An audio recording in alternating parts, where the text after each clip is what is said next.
कल मैंने इस बिहार बोर्ड के जो मॉडल पेपर था उसमें जो मैथ का पेपर हम लोग कर रहे हैं उसमें कल मैंने 50 तक क्वेश्चन करवा दिया था ऑब्जेक्टिव। आज मैं 51 क्वेश्चन नंबर 51 से ऑब्जेक्टिव करेंगे, ठीक है ना। तो यहाँ पहला क्वेश्चन जो 51 नंबर जो क्वेश्चन आज का जो पहला क्वेश्चन है वो है करा यदि दो वृत्तों की त्रिज्याओं का अनुपात 2:3 है तो उनके क्षेत्रफलों का अनुपात क्या होगा, ठीक है ना। तो इसको कैसे बनाएंगे ध्यान देना। यहाँ जब भी अनुपात देगा तो दो चीज़ यहाँ वृत्त के बारे में याद रखना। वृत्त का एक याद रखना उसका क्षेत्रफल जो कि क्या होता है πr² होता है, और इसका जो परिधि होता है जिसको c से निरूपित करते हैं वो होता है 2πr। तो यदि अगर क्या करें यहाँ से दो वृत्त ले ले, अगर अलग अलग दो वृत्त ले ले और उनकी त्रिज्याएं भी अलग अलग दे दे। जैसे मान लो एक की त्रिज्या r1 है और दूसरे की त्रिज्या r2 है, तो पहले वाले का क्षेत्रफल क्या होगा πr1 और दूसरे वाले का क्षेत्रफल क्या होगा πr2², ठीक है ना, πr1² और πr2²। इसमें अनुपात जब निकाला जाता है तो इसमें पाई क्या होता है 22/7, और तो ये कांस्टेंट होता है, ये कट जाता है। तो इसका जो अनुपात अगर पूछेगा, जब भी क्षेत्रफल का अनुपात पूछेगा तो हम उन दोनों त्रिज्याओं का वर्ग निकाल देते हैं जो अनुपात में दिया हुआ रहता है। जब भी हमसे क्षेत्रफल त्रिज्या का अनुपात दे दिया हो, जैसे यहाँ दिया है ना r1:r2 जो दिया है 2:3 दिया है, तो अगर हमसे कह देगा कि बताओ इनका क्षेत्रफल का अनुपात क्या होगा, तो क्षेत्रफल में हम जानते हैं कि स्क्वायर में होता है, तो बस इन दोनों के रेडियस का स्क्वायर कर देंगे, वही आंसर हो जाएगा। तो ये 2 का 4 हो जाएगा और 3 का 9 हो जाएगा। इसका अगर उल्टा पूछता है कि जैसे क्षेत्रफल का अनुपात दे दिया इतना और त्रिज्या का पूछ दिया, तो इसका वर्गमूल निकाल देते हैं, इसका रूट निकाल देते हैं तो आ जाता है। तो खैर इसका आंसर तो ये हो जाएगा, सॉरी सी हो जाएगा 4:5।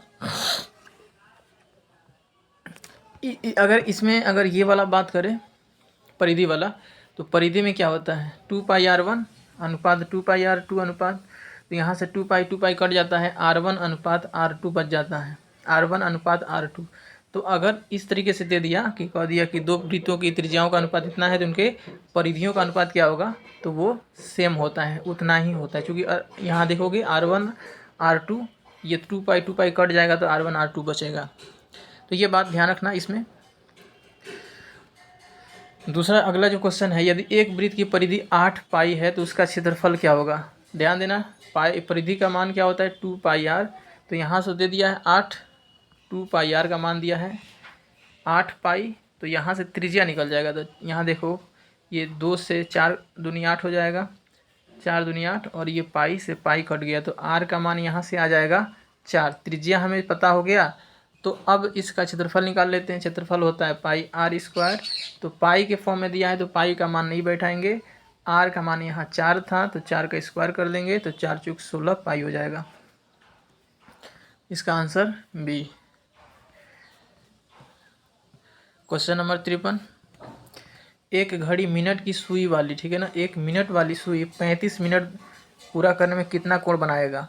तो ध्यान देना, जो मिनट की सुई होती है हम जानते हैं एक चीज़, और इसको कंसेप्ट से बात करें तो पूरे 60 मिनट में क्या होता है, घड़ी जो होती है, घड़ी की जो मिनट की सुई होती है वो एक कंप्लीट चक्कर लगाती है पूरे 60 मिनट में, और इस दौरान जो डिग्री बनता है कोण वो 360 डिग्री का बनता है। तो 1 मिनट में अगर देखें हम, तो 1 मिनट मिनट की सुई द्वारा जो कोण बनेगा वो इसे काटोगे तो वो 6 मिनट आएगा, 6 मिनट, ठीक है ना, सॉरी 6 मिनट नहीं, 1 मिनट जो कोण बनाएगा वो 6 डिग्री में आएगा, ठीक है ना, मिनट नहीं डिग्री में होगा। 1 मिनट की सुई द्वारा 1 मिनट में जो कोण बनाया जाता है वृत्त के केंद्र पर वो 6 डिग्री का कोण बनता है, ठीक है ना। तो अब जब भी मिनट दिया है, यहाँ देखो 35 मिनट पूछा है ना, तो 1 मिनट में 6 डिग्री, ठीक है ना, तो 35 मिनट में कितना होगा, गुना कर लोगे तो ये कितना हो जाएगा, 6 × 18, 5 × 6 = 5 = 30, 210 डिग्री हो जाएगा। बिंदु 2, -5 किस चतुर्थांश में है। तो चतुर्थांश की पहले बात कर लें यहाँ। तो इसमें हम जानते हैं कि ये x एक्सिस प्लस होता है, ये y ऊपर का जो होता है वो प्लस होता है, x एक्सिस जो लेफ्ट साइड होता है वो माइनस होता है, और ये जो y हो नीचे वो माइनस होता है। इसको फर्स्ट कहते हैं, इसको सेकंड कहते हैं, इसको थर्ड और इसको फोर्थ। तो इसमें प्रथम चतुर्थांश में प्लस, ये देखो दोनों प्लस लाइन से घिर रहा है, इसका मतलब इसमें जो भी मान आएगा वो प्लस होगा। ये देखो पहले x का मान लिखते हैं फिर y का मान लिखते हैं, यहाँ माइनस आ रहा है और दूसरा प्लस आ रहा है, यानी एक प्लस से घिरा है दूसरा माइनस से आ रहा है, इसका मतलब इसमें माइनस प्लस होगा। ये जो तीसरा जो बन रहा है, तीसरा चतुर्थांश बन रहा है, ये दोनों माइनस मिलकर बन रहा है, इसका मतलब इसमें जो दोनों माइनस होगा वो तीसरा में ले लेंगे। इसमें देखो पहले x प्लस आ रहा है y माइनस आ रहा है, इसका मतलब इसमें प्लस और माइनस आएगा, तो उसके हिसाब से हम सोच लेते हैं। तो 2 कॉमा देखो प्लस है, यही वाला है ना, तो ये प्लस होता है ये माइनस होता है, इसका मतलब ये फोर्थ क्वाड्रेंट में है, ठीक है ना। तो इसका आंसर चतुर्थ होता है। अगला है y अक्ष से बिंदु 7,3 की दूरी, देखो ये y अक्ष है, ये x अक्ष है, तो इससे कह रहा है मान लो ये 7,3 यहाँ होगा, 7,3 इससे दूरी कितना होगा। तो ध्यान देना इससे दूरी, इसका मतलब ये हुआ कि ये x की तरफ चली गई दूरी है, ये x ये 7 है ना यहाँ से, तो ये x की तरफ दूरी है, यहाँ से देखोगे अपने आप से यहाँ से, तो ये x ही है ना, ये लाइन x है, तो x की तरफ दूरी चला गया है। तो जब भी y अक्ष से दूरी पूछेगा तो इसका मतलब उसमें जो x का मान है वही आंसर होता है। अगर x से पूछेगा तो हम y की तरफ चलते हैं, देख रहे हैं ना अपने आप को y पर देख रहे हैं, अगर आईना की तरफ देखें तो इस तरीके से y का दूरी, अगर x अक्ष से दूरी पूछ रहा है तो x यहाँ y का मान दे देंगे, अगर वो y से पूछ रहा है तो इसमें जो मान होता है वो x का मान होता है, इसका आंसर सिंपल हो जाएगा B। अगला है मूल बिंदु से -5,5 की दूरी, मूल बिंदु का निर्देशांक ध्यान रखना 0,0 होता है, और इसमें दूरी सूत्र से अगर इसको निकालेंगे तो ये ध्यान रखना मूल बिंदु से जो सूत्र होता है वो x² प्लस y² होता है। मूल बिंदु से किसी भी बिंदु की दूरी जो होती है वो x² प्लस y², यानी x और y जो कोऑर्डिनेट दिया है उसी का स्क्वायर करके वर्गमूल जोड़ करके निकाल देंगे। तो यहाँ 5 -5 का स्क्वायर कर लोगे इस तरीके से, अंडर रूट -5 का स्क्वायर जोड़ 5 का स्क्वायर, तो -5 का भी 25 हो जाएगा, और 25 यहाँ भी हो जाएगा 5 का, जोड़ लो √50। इसको जब हल करेंगे ना तो 2 गुने 25 हो जाएगा, यानी 25 का वर्गमूल निकलेगा यहाँ से, तो 5 निकाल लो और 2 रूट अंदर आ जाएगा, यानी 5√2 हो जाएगा इसका आंसर, 5√2। अगला क्वेश्चन है कि बिंदु P2,3 और Q4,1 के बीच की दूरी, तो यहाँ दूरी सूत्र क्या होता है, दूरी सूत्र जो होता है तो याद रखना, दूरी सूत्र का फॉर्मूला होता है PQ बराबर √x1 माइनस x2, इसको तुम x2 माइनस x1 भी कर सकते हो, y1 माइनस y2 का होल स्क्वायर, y2 में से घटाओ, यहाँ y2 में से भी घटा सकते हो, y1 में भी से घटा सकते हो। तो यहाँ से अब यहाँ x1 का मान कितना है, अब यहाँ से हम सूत्र रख रहे हैं, सॉरी यहाँ से इस तरीके से, तो x1 का मान यहाँ देखो 2 है, तो 2 कॉमा, तो x2 कितना है 4, इसका स्क्वायर कर लो, प्लस 3 में से 1 हटा लो, क्योंकि y1 3 है y2 1 है, स्क्वायर करेंगे तो यहाँ से -2 का स्क्वायर होगा, और यहाँ भी 2 का स्क्वायर, यानी कि ये रूट के अंदर जो आएगा -2 का स्क्वायर, और 2 कितना आया था 1 का स्क्वायर, 2 ही आया था ना, हाँ 2 का स्क्वायर, तो यहाँ से 2 -2 का 4, और ये 2 का 4, रूट में कितना हो जाएगा √8, और √8 को हल करते हैं तो 2√2 होता है, तो ये B हो जाएगा इसका आंसर। अगला सवाल है cosec square theta into tan square theta into cos square theta का मान बताना है। इसको साइन में चेंज करके देख लो, आ जाएगा। तो साइन इसको लिख सकते हैं 1/sin स्क्वायर थीटा, tan को लिख सकते हैं sin square theta by cos square theta होगा, और यहाँ cos स्क्वायर थीटा है, तो यहाँ से sin स्क्वायर ये कट गया, cos स्क्वायर से cos स्क्वायर कट गया, बचा गया 1, इसका आंसर 1 हो जाएगा। नेक्स्ट सवाल क्वेश्चन नंबर 59, एक ही त्रिज्या वाले एक गोले का पृष्ठ क्षेत्रफल और एक अर्धगोले का कुल पृष्ठ क्षेत्रफल का अनुपात है। तो ध्यान देना, एक ही गोला है, इसका एक ही गोला एक ही त्रिज्या, यानी त्रिज्या सेम है, आर इनका सेम है, एक गोला का पृष्ठीय क्षेत्रफल, तो गोला का पृष्ठीय क्षेत्रफल 4πr² होता है, ये ध्यान रखना। और एक अर्धगोला का कुल पृष्ठीय क्षेत्रफल का बात करें वो 3πr² होता है, 3πr²। चूँकि त्रिज्या सेम है तो दोनों जगह आर लिखाएगा, क्योंकि यहाँ दे रखा है। तो ये πr² से πr² गया, यहाँ 4 बचेगा, यहाँ 3 बचेगा, तो 4:3 हो जाएगा इसका आंसर। फॉर्मूला बस याद रखना, ध्यान रखिएगा, फॉर्मूला से बन जाएगा ये सब। अगला सवाल है, यदि कोई बिंदु ए y अक्ष के दाईं और 5 इकाई और दूरी पर और x अक्ष पर स्थित हो तो a का निर्देशांक होगा। ध्यान से समझोगे इस सवाल को। कह रहा है कि अगर कोई बिंदु a है वो y अक्ष के, ये अगर मान लो यहाँ बना लेते हैं ऐसे, ये y अक्ष है, ठीक है ना। इससे बाएं, तो बाएं क्या होता है हमारा, जो ये राइट साइड है इस तरफ, ठीक है ना, तो वो 5 इकाई है। इस तरह से 5 चल जाओ, ठीक है ना, 5 चल जाओ। चलो यहाँ फिर से बना लेते हैं एक बार। इस तरीके से 5 इकाई दूर है पर वो x स्थित है, x अक्ष पर स्थित। इसका मतलब इधर नहीं जाना है, ऊपर नहीं जाना है, इस लाइन पर ही होगा। लेकिन वो दाहिने से, यहाँ से हम जब भी काउंट करेंगे तो यहाँ से 5 इकाई जाते हैं, तो 5 इकाई चल जाएंगे, ठीक है ना। तो a का निर्देशांक क्या होगा, तो x का मान है ये, तो इस पर क्या होगा, हो जाएगा 5,0 इसका मान हो जाएगा।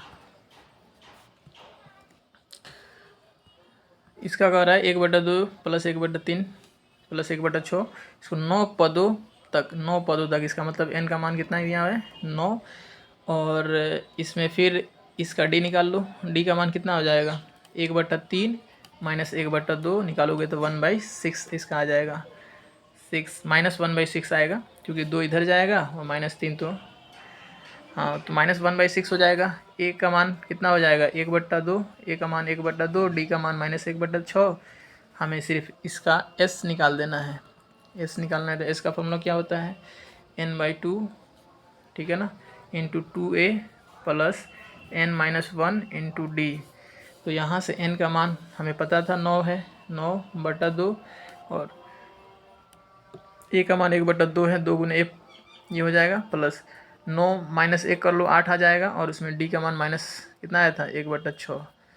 तो यहाँ से ये 2 कट जाएगा, इसको काटोगे तो 2 3 6 हो जाएगा, 2 चौके 8, माइनस 4/3 यहाँ आ जाएगा और यहाँ प्लस 1 आएगा, ठीक है ना। इसको हम ऐसे लिख देते हैं, 9/2 इंटू यहाँ कितना आ जाएगा 1 माइनस 4/3। इसको जब एलसीएम निकालेंगे तो 9/2 और ये 3 माइनस 4/3 होगा, तो यहाँ से -1 आ जाएगा। ये कितना हो जाएगा, ये घटाओगे तो -1/3, यानी कि फिर से लिख लेते हैं 9/2 गुने -1/3, और ये 3 से 9 कट गया तो -3/2 आ जाएगा इसका आंसर, -3/2।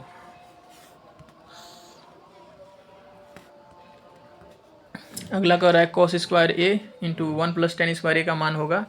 तो ध्यान देना, इसका मान क्या होता है 1 + tan स्क्वायर a का मान होता है cosec स्क्वायर a। तो उसके जगह पर एक सेक स्क्वायर ए लिख देंगे, और सेक स्क्वायर ए इंटू कॉस स्क्वायर ए कितना होता है 1 होता है, क्योंकि 1 ये कॉस स्क्वायर ए होता है, कॉस से कॉस कट जाएगा तो ये 1 हो जाएगा, इसका मान 1 हो गया।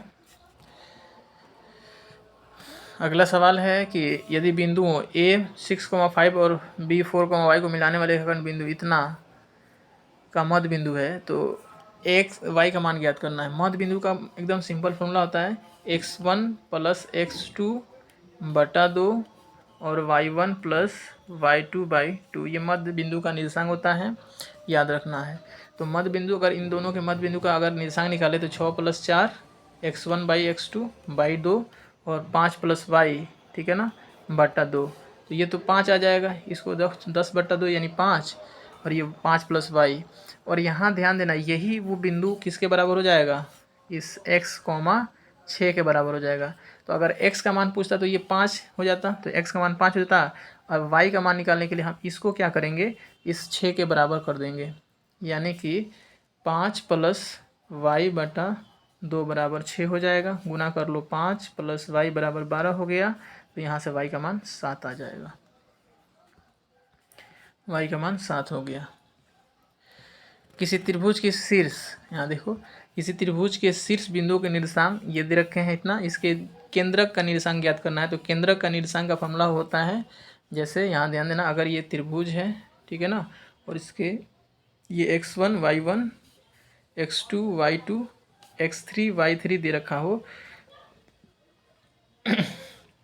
तो जो इसका निर्देशांक होता है केंद्रक का, इसके बीच में जो इस बिंदु स्थित होता है उसको केंद्रक कहते हैं। तो इसका निर्देशांक जो होता है वो क्या करते हैं, x1 + x2 + x3, तीनों को जोड़ देते हैं, x1 को x1 x2 x3 तक जोड़ते हैं और नीचे 3 से भाग करते हैं, तो ये x का मान आ जाता है। फिर y1 y2 y3 जोड़ते हैं तो 3 से भाग कर देते हैं, यानी कि जो इसका केंद्रक का निर्देशांक है वो x1 + x2 plus x3/3 y1 plus y2 plus y3/3। ये होता है केंद्रक का निर्देशांक का फॉर्मूला।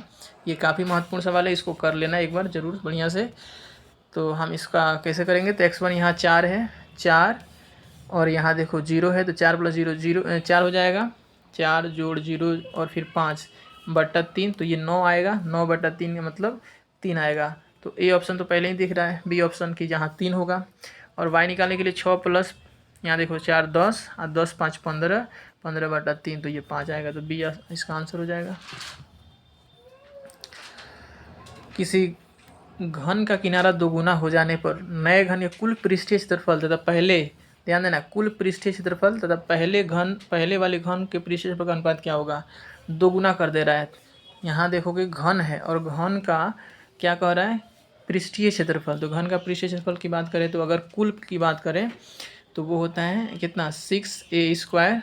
अगर ये पहले वाला है, अब क्या कर दिया, साइड दुगुना कर दिया जाए तो एक दुगुना हो गया यानी कि 2a हो गया। अब a² जब 2a² पुट करेंगे तो जो नया बनेगा वो कितना हो जाएगा, 6 × 2 का a², 2 का होल स्क्वायर करोगे तो ये हो जाएगा 6, ये 4 आएगा, 4 × 6 = 24 और a²।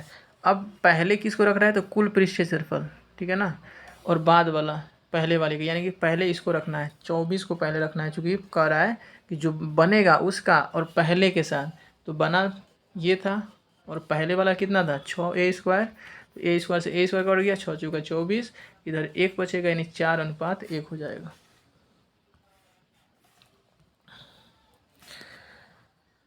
तो अगला सवाल है फिर, किसी त्रिभुज के शीर्षों के निर्देशांक इतने दे रखे हैं तो इसका क्षेत्रफल क्या होगा। यहाँ देखो, इसको फिगर से बनाकर देख लेते हैं।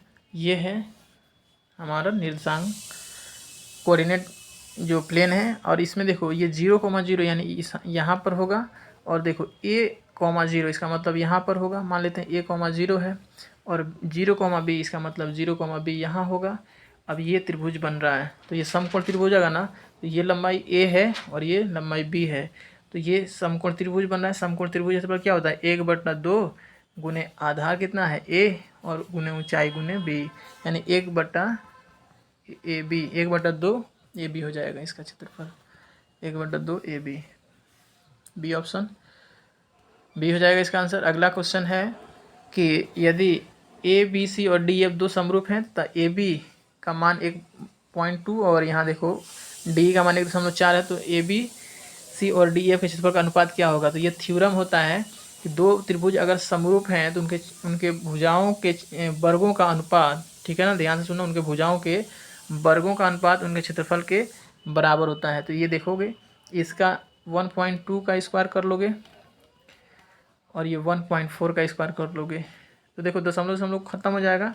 तो 12 का स्क्वायर क्या होता है, 144, और 14 का 196, तो 144, इसको काट लो, 144 और 196, 2 से काटोगे तो 72, ये कितना हो जाएगा, 9 दूनी 18, 8 दूनी 16, फिर 36 दूना 72, फिर ये कट जाएगा, 4 दूनी 8, 9 दूनी 49, 36:49 इसका आंसर होगा, 36:49, सी ऑप्शन।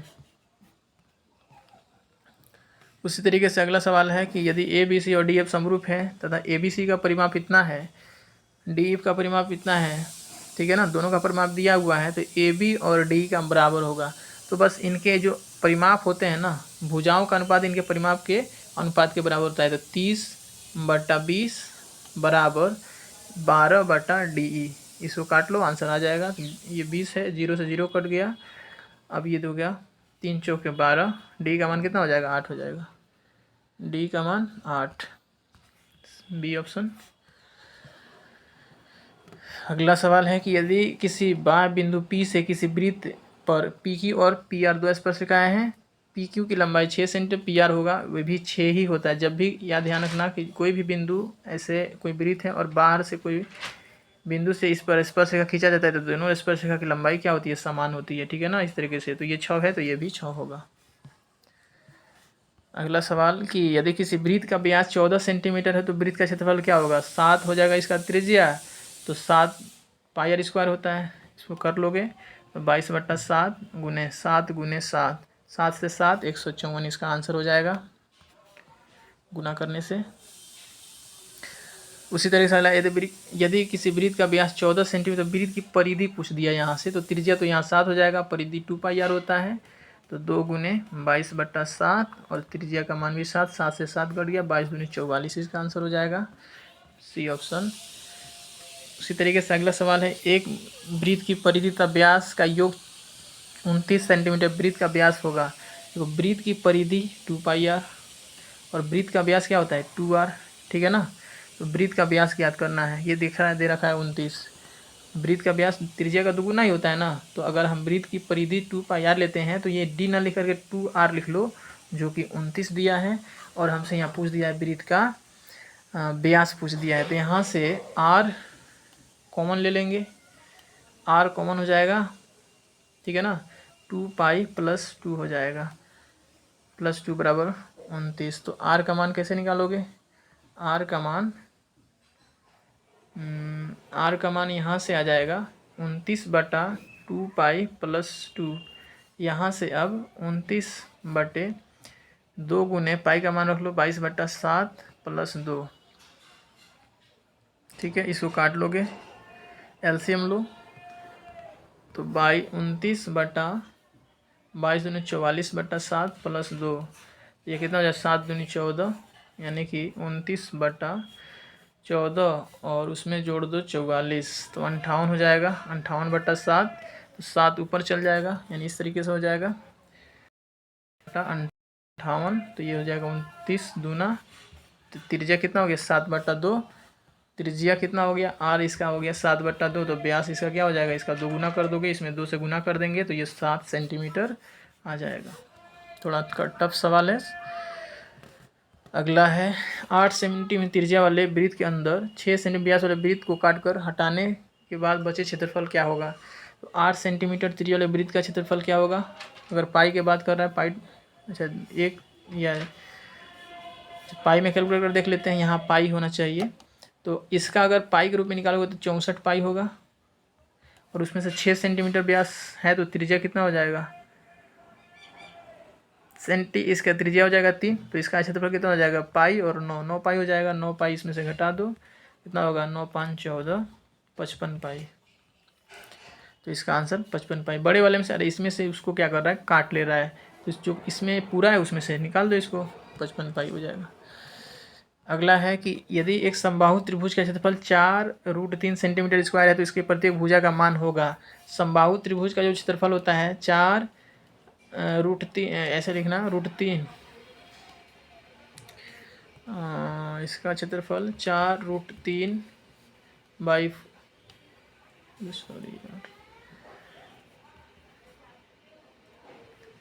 √3/4 गुने a² होता है जी, √3/4 a², √3/4 a², कभी कभी दिमाग से निकल जाता है ऐसी चीज़ें, ठीक है ना।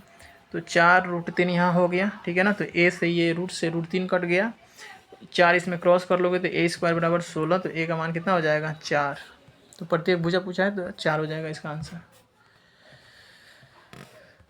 अगला सवाल है sin 3a बराबर cos a - 10, तो 3a का मान पूछा है, यानी यहाँ a का जो ये साइन के साथ है ना उसी का मान निकालना, इसको हम क्या कर लेंगे साइन में बदल देंगे, तो sin 3a, ठीक है ना, sin 3a बराबर हो जाएगा, इसको लिखोगे sin 90 - a - 10, इसको ब्रैकेट में रखोगे, ये अब क्या होगा साइन से कट जाएगा, तो 3a का मान जो होगा 3a बराबर हो जाएगा 90 - a, ठीक है ना। अच्छा a का मान पूछा है, रुको 3a नहीं, 3a तो न्यून कोण है, इसको बदल दो कॉस में, वैसे यहाँ आ गया था उससे भी निकाल सकते थे, इसको cos 90 - a कर लो और ये हो जाएगा cos a - 10, तो यहाँ से cos कैंसिल हो जाएगा, तो 90 - a बराबर a - 10 हो जाएगा, ठीक है ना, 90 - a 3a बराबर a - 10, तो यहाँ से ये 10 इधर आ जाएगा तो 100 हो जाएगा, और इधर ये 3 आकर के जुड़ जाएगा तो 4 हो जाएगा, तो 25 चौका 100, a का मान 25 हो जाएगा। उसके बाद फिर अगला सवाल है कि यदि त्रिभुज ए बी सी में ये दे रखा है तो बी क्या होगा। ये ऐसा देख लो, ऐसे है तो इसमें ए सी स्क्वायर, ए सी इसका मतलब ये ए सी है और यहाँ बी होगा तब, तो इसका स्क्वायर इन दोनों भुजाओं के जो वर्ग के बराबर, इसका मतलब ये कोण क्या होगा 90 डिग्री होगा। तो 60 डिग्री ये जो पाइथागोरस थ्योरम है ना वो है। अगला सवाल है एक बिंदु Q से वृत्त पर स्पर्श की लंबाई 24 सेंटीमीटर, Q से दूरी है वो 25 सेंटीमीटर, वृत्त की त्रिज्या पूछा है। तो ये ऐसे है, ठीक है ना, ये दूरी, ठीक है ना 25 सेंटीमीटर। यहाँ देखो ये ऐसे वृत्त अगर बनाते हैं तो यहाँ से ये कोई बिंदु P है बाहर, यहाँ से ये 25 सेंटीमीटर है और ये स्पर्श रेखा के हमें 24 सेंटीमीटर है। तो हमसे पूछा है वृत्त की त्रिज्या। तो क्या करते हैं, वही समकोण त्रिभुज वाला कंसेप्ट लगाते हैं। कर्ण का स्क्वायर उन दो भुजाओं के वर्गों के योग के बराबर होता है। तो कर्ण दिया है, h दिया है, p दिया है, b निकालना है। तो H square minus P square कर देंगे, b का मान निकल जाएगा अंडर रूट में H square minus P square. तो 25 का स्क्वायर 625 और उसमें से 24 का 576 घटा दो, कितना आएगा 9 5 9 6 15 और ये 11 हो जाएगा, 7 4 11 49 आएगा, ठीक है ना, 7 हो जाएगा इसका आंसर। त्रिज्या हो जाएगा 7 सेंटीमीटर। अगला है एक सिक्का उछाला जाता है, ठीक है ना, तो चित्त आने की प्रायिकता क्या है। एक सिक्का है तो हेड और टेल दोनों आता है और इनमें से दोनों की आने की, या तो हेड का या टेल आने की, तो उसकी प्रायिकता 1/2 होता है क्योंकि 2 टोटल है और एक दोनों है। तो इसको अगर पूछेगा तभी 1/2 और इसमें पूछेगा तभी 1/2। हेड या टेल आने की, चित्त या पट आने की प्रायिकता 1/2 होती है। किसी परीक्षा में सौम्या ने पास होने की प्रायिकता, एक लड़की है जिसको पास होने की प्रायिकता 4/5 है, तो उसको फेल होने की प्रायिकता क्या है, एक में से घटा देंगे, फेल होने की प्रायिकता निकल के आ जाएगा 1/5, क्योंकि दोनों का फेल और पास होने की प्रायिकता का योग कितना होता है 1 होता है। अगर फेल होने की प्रायिकता है तो हम अगर पास होने की प्रायिकता पता है तो फेल होने की प्रायिकता निकालने के लिए क्या करेंगे, हम एक में से उस मान को घटा देंगे, तो 1/5 आएगा इसका आंसर। अगला सवाल ये देखो, ये सवाल बिल्कुल इजी है। हमने बताया था कि अगर ऊपर कॉस हो इस तरीके से, यहाँ ध्यान दो, कॉस 30, सॉरी कितना दिया है, कॉस 6 डिग्री है और दूसरा 10। यहाँ तो एक चीज़ समझ में आ रहा है, यहाँ कॉस 6 दिया है, ये तो 1 हो जाएगा। जब 10 हो और कॉट हो और ऊपर नीचे इस तरह से लिखा हो और दोनों का योग 90 डिग्री हो तो वो 1 होता है, तो ये तो 1 होगा। और यहाँ देखो कॉस 0 का भी 1 होता है, तो 1 - 1 तो ये तो -2 होगा, ठीक है ना, ये तो -2 होगा। अब ये जो मान दे रहे हैं यहाँ तो हम मिस प्रिंट है, हमें लगता है यहाँ पर 67 डिग्री होना चाहिए, ठीक है ना, 67 होता तो ये 1 होता और उसमें ये 2 गुने 1 हो जाता, तो 2 माइनस इधर भी 2 आया है तो ये 0 हो जाता। ये मिस प्रिंट है ये क्वेश्चन, इसका आंसर 0 होगा। हिंदी और इंग्लिश एक ही क्वेश्चन है, चलो ठीक है। इसका माध्यक पूछा है, ठीक है ना, तो माध्यक क्या करते हैं, इस तरह के सवाल अगर होगा तो माध्यक निकालने के लिए उसको क्या कर लो, आरोही क्रम में लिख लो, बढ़ते या घटते क्रम में कोई लिख लो। तो चलो हम बढ़ते क्रम में लिख लेते हैं, 2 3 5 8 8। अगर दोनों को छाटो, दोनों तरफ से हटाओ, जो बीच में बढ़ता है वही उसका माध्यक होता है। बराबर अगर ये विषम संख्या होगा, विषम संख्या होगा तो बीच में 1 ही पड़ेगा, सम संख्या होगा तो बीच में 2 पड़ेगा, तो उस स्थिति में उन दोनों को जोड़ करके 2 से भाग कर देते हैं तो वही हमारा माध्यक आता है। इस तरह से आसानी से बन जाता है।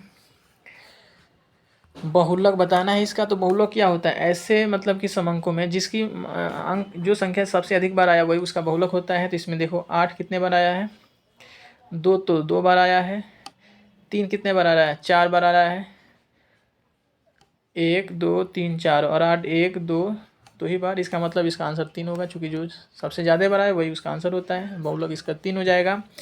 इसका वर्ग चिन्ह पूछा है, वर्ग चिन्ह का फॉर्मूला क्या होता है, निम्न सीमा जोड़ उच्च सीमा, ठीक है ना, बटा 2, तो 10 + 20 बटा 2 15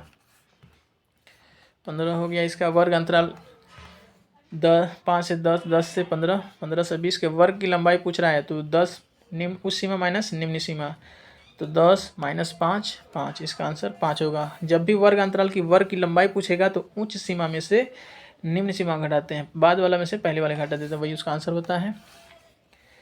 अगला क्वेश्चन है कि सेक a + tan a × 1 - sin a का मान क्या होगा। इसको क्या कर लो, पहले वाले को साइन कॉस में चेंज कर लो, तो 1/cos a हो जाएगा और tan को लिखेंगे तो sin a by cos a। LCM निकालोगे तो 1 प्लस कुछ इस तरीके से हो जाएगा, नीचे केवल cos बचेगा। इस तरीके से एलसीएम निकालने के बाद 1 plus sin a by cos a हो जाएगा। ये sec a plus tan a का मान आ जाएगा, और फिर गुना कर देना है 1 माइनस साइन a से। तो ये ऊपर गुना होगा तो 1 plus sine a into 1 minus sine a इस तरीके से हो जाएगा। तो a plus B into A minus B हो जाएगा, और उसका फॉर्मूला क्या होता है A square minus B square, यानी कि ये हो जाएगा A square minus B square. तो साइन स्क्वायर a, अब बट्टा नीचे क्या है कॉस a, और 1 माइनस साइन स्क्वायर a ये हो जाएगा 1 माइनस साइन स्क्वायर a, और नीचे हो गया कॉस a साइन, इसे हो जाएगा 1 माइनस साइन स्क्वायर का फॉर्मूला मान क्या होता है कॉस स्क्वायर ए, और नीचे है कॉस ए। तो कॉस से एक स्क्वायर कट गया, नीचे बच जाएगा अब कॉस, ठीक है ना। तो इसका हो जाएगा कॉस ए। 5 संख्याओं का माध्य, देखो 5 संख्याओं का माध्य टोटल कितने हैं, 5 संख्या है 18 है। यदि एक संख्या हटा दी जाए तो माध्य 16 हो जाता है। तो हटाई गई संख्या कहते हैं, मान लेते हैं हटाई गई संख्या x है, ठीक है ना। हटाई गई संख्या x है, तो उसमें से पहले तो 5 संख्याओं का माध्य इतना है, इसका मतलब पाँचों संख्याओं का योगफल निकालने के लिए क्या करेंगे, गुना कर दो 18 से। तो 18 5 90, उस संख्या का योग कितना होगा 90। यदि एक संख्या हटा दिया जाए, इसका मतलब इसमें से क्या कर लो, ये तो 4 संख्या का माध्य है ना, 4 संख्या का माध्य है, इसमें से एक संख्या हटा देंगे तो x माइनस 90 हो गया, उसमें से एक संख्या हटा दिया जाए तो ये हो जाएगा 4 संख्याओं का अंक जो यही ना होगा योग 90 माइनस एक्स, चूँकि टोटल संख्या का योग तो 90 और उसमें से एक संख्या घटा दिया जाए, यानी 90 में से x घटा दो तो ये 4 संख्याओं का योग बचेगा। और माध्य निकालने के लिए क्या होता है कुल संख्या बटा कुल संख्याओं का योग बटा कुल संख्या, तो ये 4 संख्याओं का योग है और नीचे क्या किया जाएगा 4 रखा जाएगा। तो ये हो जाएगा हमारा 90 माइनस एक्स बटा 4 और बराबर ये हो जाएगा 16। तो 90 माइनस एक्स बराबर 64 हो गया। तो यहाँ से x का मान निकालने के लिए 64 को इधर ला लो, x को इधर लेके चल जाओ, तो 90 में से 64 घट जाएगा, तो वही संख्या जो हटाया गया वो आ जाएगा, कितना हो जाएगा 6 और ये 9 8 हो जाएगा, तो 26 इसका आंसर हो जाएगा। ध्यान से पढ़ोगे इसको समझ में आ जाएगा। हाँ, तो अगला बिल्कुल इजी सवाल है। बहुलक समानतः वह चर मान होता है जिसकी बराबरता सर्वाधिक होती है सबसे अधिक होती है। अभी बताया वो जिसकी संख्या ज़्यादा होती है वही उसकी होता है आंसर बराबरता बहुलक। निम्नलिखित आंकड़ों बढ़ते क्रम में लिखा गया, ठीक है, ये बढ़ते क्रम में लिखा हुआ है। तो माध्य, यदि इसका माध्यक क्या दिया है 35, तो x का मान ज्ञात करना है। तो ये काउंट करो ज़्यादा, तो 2 2 4 2 6 2 8 2 10, यानी कि बीच में 2 आएगा। तो इसमें से इधर से 1 2 3 4 इधर छोड़ दो, 1 2 3 4, यानी कि यहाँ से और यहाँ से छोड़ेंगे, बीच में कौन सी पड़ेगा 34 और x, इन दोनों को जोड़ो और 2 से भाग करो, यही 35 के बराबर आएगा। गुना करोगे तो 35 दूना 70, यानी कि 34 प्लस x बराबर 70 हो जाएगा। और ये x का मान यहाँ से करोगे तो वो घटा दोगे 70 में से, तो ये 36 हो जाएगा। तो इसका आंसर डी हो गया। Sine square A by cos square A plus 1, तो इसको जब एलसीएम निकालोगे तो कॉस स्क्वायर ए तो नीचे आ जाएगा, फिर ये साइन स्क्वायर यहाँ हो जाएगा, और प्लस जब कॉस स्क्वायर यहाँ नीचे 1 है तो 1 से भाग करेंगे कॉस स्क्वायर ए में एलसीएम में, तो कॉस स्क्वायर ए ही आएगा, और उसमें 1 से गुना करेंगे तो ऊपर कॉस स्क्वायर ए हो जाएगा। साइन स्क्वायर ए प्लस कॉस स्क्वायर ए का मान क्या होता है 1, तो नीचे हो गया कॉस स्क्वायर ए, ऊपर हो गया 1 प्लस कॉस स्क्वायर ए का मान कितना होता है सेक स्क्वायर ए, उल्टा करोगे सेक स्क्वायर ए हो जाएगा। अगला है सम, ये क्या है सम बेलन का पूर्ण पृष्ठीय क्षेत्रफल क्या होता है। पूर्ण पृष्ठीय का क्षेत्रफल 2 pi R into H plus R होता है। 2 pi R into R plus H ऐसे भी लिख सकते हो, क्योंकि बेलन का जो पूर्ण पृष्ठीय क्षेत्रफल होता है, पूर्ण की बात कर रहा है, तो 2 pi R into H plus R होता है। ये फॉर्मूला याद रखना है। 5 सेमी किनारे वाले एक घन को 1 सेंटीमीटर किनारे वाले में 5 सेंटीमीटर किनारे वाले एक घन को 1 सेंटीमीटर किनारे वाले घन में विभक्त किया जाता है, तो घनों की संख्या क्या होगी। ऐसा प्रश्न मैंने एक अलग से वीडियो बनाया हुआ है, उसमें मैंने बताया था कि इस तरह से सवालों को कैसे करते हैं, ठीक है ना, तो उस वीडियो को भी देख लेना एक बार। यहाँ 5 सेंटीमीटर किनारा, इसका मतलब शायद यही सवाल था, हमें लगता है, देख लेना इसका आंसर, शायद देख लेते हैं। उसका आंसर 1000 आया था। खैर 5 सेंटीमीटर त्रिज्या वाला एक घन को 1 सेंटीमीटर घन वाला कितने घनों में विभाजित किया जाता है? तो ध्यान देना, अगर एक बड़ा घन हो उसके छोटे छोटे घनों में काटे जाते हैं तो उनका आयतन बराबर होता है। तो इसका आयतन 125 हो जाएगा, चूँकि घन का आयतन फॉर्मूला क्या होता है ए क्यू। तो 5 सेंटीमीटर किनारा है तो इसका घन 125 हो जाएगा। और छोटे वाले घन मान लेते हैं एन घन काटा गया है और उसकी त्रिज्या 1 सेंटीमीटर है, तो उसका घन क्या होगा? 1 क्यू का, ठीक है ना। तो ये एन, ये एक ही हो जाएगा, यानी एन आएगा इधर, तो एन टोटल घनों की संख्या है और वो बराबर हो जाएगा 125 की। इसका आंसर क्या हो जाएगा? 125। वो भी सवाल देख लेना, वो भी एक सवाल था, ये दूसरा सवाल है। दो बेलनों की त्रिज्याओं का अनुपात 2:5 है। दो बेलनों की त्रिज्याओं के वर्गों का अनुपात, ठीक है ना, यानी R1 स्क्वायर R2 स्क्वायर 2:5 दिया है। तो उनकी ऊंचाइयों का अनुपात क्या होगा? नहीं दे रहा है। उनकी ऊंचाइयों का अनुपात 5:2 है, यानी H1 H2 दे रखा है। यहाँ ऐसे कर लो, R1 R2 2 स्क्वायर यहाँ कर लेते हैं, R1 स्क्वायर अनुपात R2 स्क्वायर 2:5 है। H1 अनुपात H2 ये कितना है? 5:2 है। तो उनके आयतनों का अनुपात क्या होगा? तो आयतनों का अनुपात क्या होगा? तो हम जानते हैं बेलन का आयतन का फॉर्मूला क्या होता है? पाई R स्क्वायर H, यानी कि इन दोनों को अगर गुना कर देंगे, इसका और इसका, तो ये हमारा अनुपात निकल जाएगा। तो 5 दूनी 10, 5 दूनी 10 कट के 1:1 आ जाएगा, 1:1। tan 60 degree minus tan 30 degree मान पुट कर दो।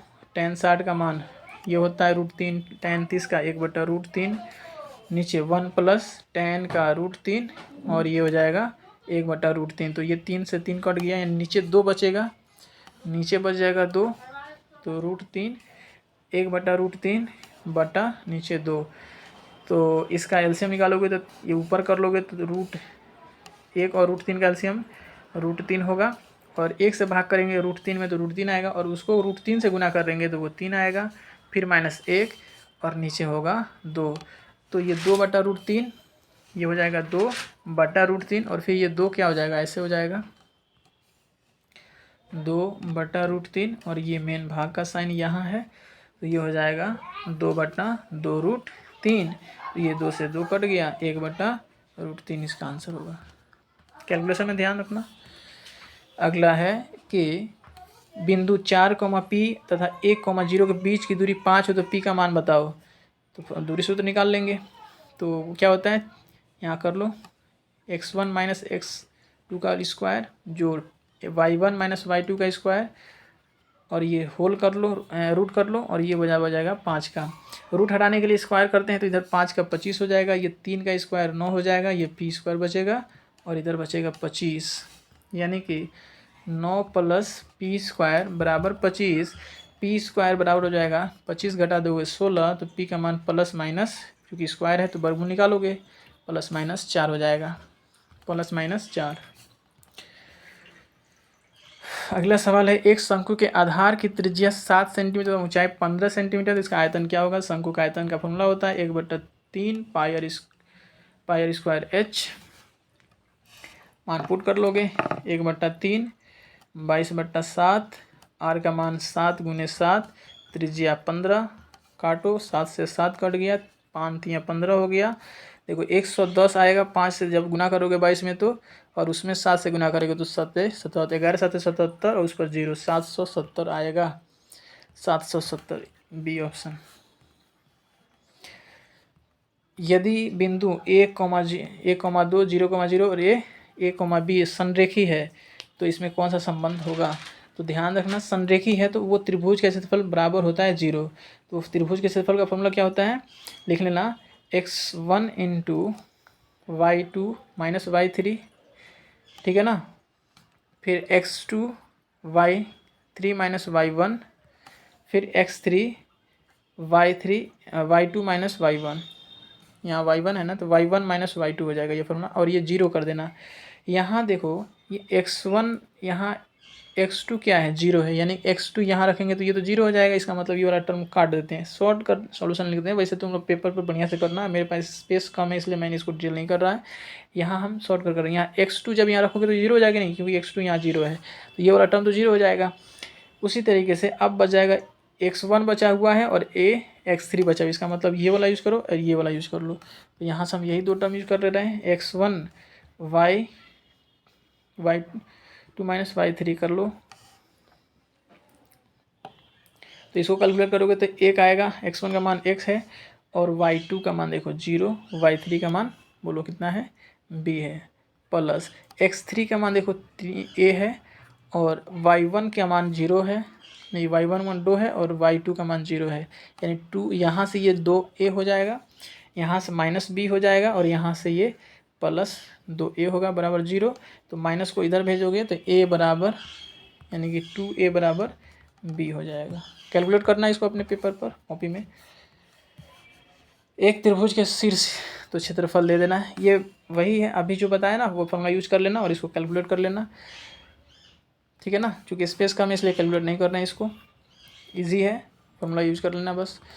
यदि एक बिंदु 5, a रेखा इतना पर स्थित हो तो a का मान क्या होगा, तो इसमें कुछ नहीं करना, x का मान और y का मान पुट कर दें। अगर इस बिंदु पर स्थित है ये रेखा, इस बिंदु पर है, इसका मतलब इस बिंदु को पुट करने से वो आंसर आ जाएगा। तो जहाँ x का मान दिया है वहाँ यहाँ पुट करो तो ये x होता है, तो 2 गुने 5 कर लो और माइनस a की जगह पर y की जगह पर a कर लो तो 3a बराबर 5, ये 5 दूनी 10 माइनस 3a बराबर 5, a को उधर लेके चल जाओ तो ये 5 हो जाएगा और इधर 3a यानी 5, a का मान निकालोगे तो वो कट गया यार, रुको एक सेकंड।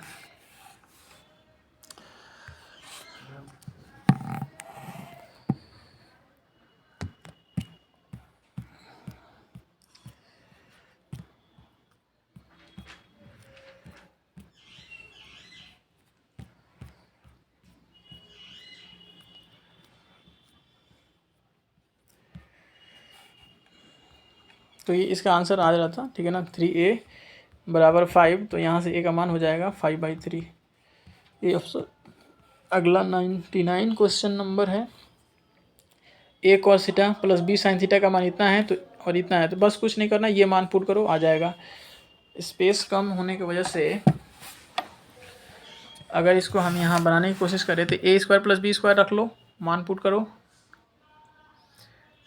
और इसको यहाँ पर ये वाला जो मान दिया ना इसको स्क्वायर करना, पुट करना, आ जाएगा। अगर नहीं आएगा तो हमको बताना, हम फिर इसको अलग से बना करके दे देंगे, ठीक है ना। समय यहाँ थोड़ा सा ये स्पेस लेगा, ठीक है ना, यहाँ पर स्पेस नहीं आ पाएगा इसलिए इस क्वेश्चन को नहीं कर रहे हैं। जो अगला क्वेश्चन है वो है, मोबाइल शब्द में यादृच्छिक एक अक्षर चुना जाता है, उस अक्षर को स्वर चुने जाने की प्रायिकता क्या है। इसमें टोटल अक्षर कितने हैं, 1 2 3 4 5 6 है, नीचे 6 लिख लो। और स्वर कौन होता है, ए यू ए, ठीक है ना, आई ओ you, A I O you, ओ भी होगा और ई भी होता है, ए ई आई ओ यू। इसमें देखो मोबाइल ओ एक है, आई एक है और ई है, 3 है ना, इसका मतलब 3/6, तो 3 से काट लो 1/2, तो इसका आंसर हो जाएगा 1/2। तो ये हमारा ऑब्जेक्टिव था आज का, ये जो टोटल 100 जो मॉडल पेपर क्वेश्चन था उसका मैंने ये करा दिया है, ठीक है। जो नहीं बनता है तो हमसे मैसेज ग्रुप में करना, उसको हम बना करके सॉल्यूशन दे देंगे और फिर उसको रिवीजन करते रहना, इसको बढ़िया से कर लेना। ये काफ़ी महत्वपूर्ण सवाल था, अभी तक 100 प्रश्न हमने कराया यहाँ तक, ये एग्ज़ाम के पॉइंट ऑफ व्यू से महत्वपूर्ण है, ठीक है ना।